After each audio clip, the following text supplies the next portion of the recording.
اعملي لك همه شويه. ما ديكي طبيتي على سهوه اهو وشفتيني وانا شغاله فيهم. اعذريني يا حبيبتي، معلش. اصلا اللي صدرت في الحكايه دي قلت لهم ان مفيش حد ابدا هيعرف يعمل لكم فساتين اخر موضه وباسرع ما يمكن غير ست سميره.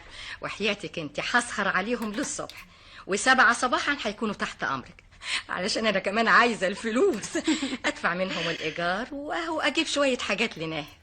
كبدي عليكي وعلى شبابك الضايع، والنبي يا ست سميره انا كل ما اشوفك قلبي بيتقطع. الله، ليه يا ست ام عبده؟ بتقهر علشانك يا اختي، وانت قاعده كده ليل ونهار على المكنه اللي هتضيع شبابك وعينيكي. هنعمل ايه بقى، اهو نصيبنا كده. ايه هي مين دي؟ طب ده انت بس تشاوري بصباعك كده وتشوفي هجيب لك كام عريس يتمنوا رضاكي. احنا هنرجع بقى للحكايه دي كل مره يا ست ام عبده، ما انت عارفه رايي. قولي لي قومي بقى علشان اروح اطمن اهل العروسه. فوتك بعافيه. الله يعافيك يا ست ام عبده. انا مش عارفه الناس جرالها ايه، بس مش يسيبونا في حالنا. جرى ايه يا ماما؟ حد ضايقك؟ انا مش عارفه، بس هم ناعيين هم في ليه؟ عشان بيحبونا يا ماما. الله، انت نسيتي اننا بقينا منهم؟ احمدي ربنا انك عايشه في حي اهله مهتمين بينا. ده انت طول عمرك تقولي اسكندريه حلوه وناسها طيبين. وهو انا قلت حاجه يا بنتي؟ ما احنا عايشين هنا اهو بقالنا سنين، لكن اليومين دول طالعين لي في مقدر جديد قال ايه اتجوزي اتجوزي. وماله يا ماما؟ وماله؟ انت عايزاني اتجوز يا ناهد؟ مدام ده يسعدك يا ماما. الكلام ده من قلبك يا ناهد؟ انا تهمني راحتك يا ماما. لا يا ناهد، انا ما اقدرش اجيب حد غريب علشان يحل محل ابوك. انت نفسك بتقولي ان ما فيش واحد زيه.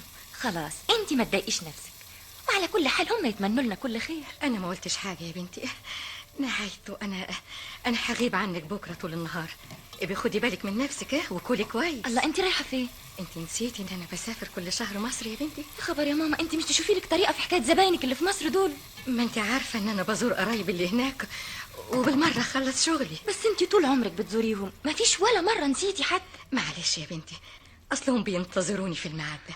على كيفك يا ماما، ابقي خدي بالك من نفسك. ربنا معايا يا بنتي. طيب تصبحي على خير يا ماما. وانت من اهله يا حبيبتي. ناهد، الحمد لله على السلامه يا ماما. انا عندي ليكي اخبار هتعجبك قوي. خير يا ماما؟ اول شيء كل طلباتك جاهزه وهتيجي كلها. متشكره قوي يا ماما.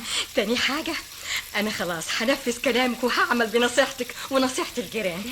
هتعملي ايه يا ماما؟ هتجوز يا ناهد. ايه؟ اتجوز يا ناهد. تتجوزي؟ مش ممكن ناهد، مش ممكن ابدا. انت تتجوزي يا ماما؟ وما اتجوزش ليه يا بنتي؟ اعقلي يا ناهد. انا بحبك يا ماما، انا ماليش في الدنيا غيرك. وانا يا حبيبتي بحبك وهتجوز مخصوص عشان اسعدك. مش ممكن يا ماما، مش ممكن. لا مش ممكن. ليه يا ناهد؟ انا مش متصوره انك حتى تفكري في الجواز.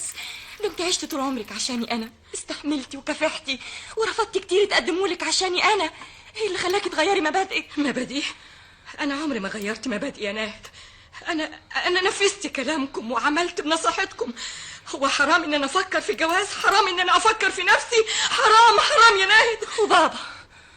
وبابا نسيتي الذكريات الحلوه؟ نسيتي الصوره الكبيره اللي ناقشتيها له في قلبي؟ ما نسيتش يا ناهد. نسيتيني انا، نسيتي ناهد اللي كرستي حياتك كلها علشانها. نسيتي حنانك اللي وهبتيه لها، نسيتي مستقبلها، نسيتي امالك الحلوه. ما نسيتش يا ناهد. امال ايه اللي جرالك؟ انا انسانه يا ناهد، ومن حق اني افكر في نفسي. ومن امتى كنت بتفكري في نفسك يا ماما؟ بقى تضيعي شقى الايام اللي فاتت في لحظه صغيره، تهدمي سعادتنا بالسهوله دي؟ ما تقوليش الكلام ده يا ناهد. انا اضرب سعادتنا منك. طيب ما فكرتيش الراجل اللي هتتجوزيه ده يا ترى يقدر يحل محل المرحوم بابا؟ تفتكري هيعوض حنانه، هيحقق اماله، هيملى علينا البيت زي ما كان المرحوم بابا مالي عليك البيت؟ ما تحكميش يا بنتي على انسان ما تعرفوش. احلفك بنور عينيا ان الراجل اللي هتجوزه ده هيكون لك اب واكتر. انا متفقه معاه على كده. لا يا ماما، لا، انا مش عايزه حد غيرك. بكره لما هتشوفيه وتعاشريه هتحبيه يا حبيبتي، وهيكون لك زي اب تمام. انا ابويا مات يا ماما. ما ماتش.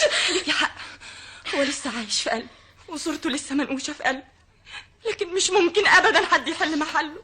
ماما ارجوكي فكري في الموضوع ده تاني، ارفضي الجواز. احنا مش ناقصنا حاجه يا ماما. ناقصنا راجل يا ناهد، ودي مش شويه.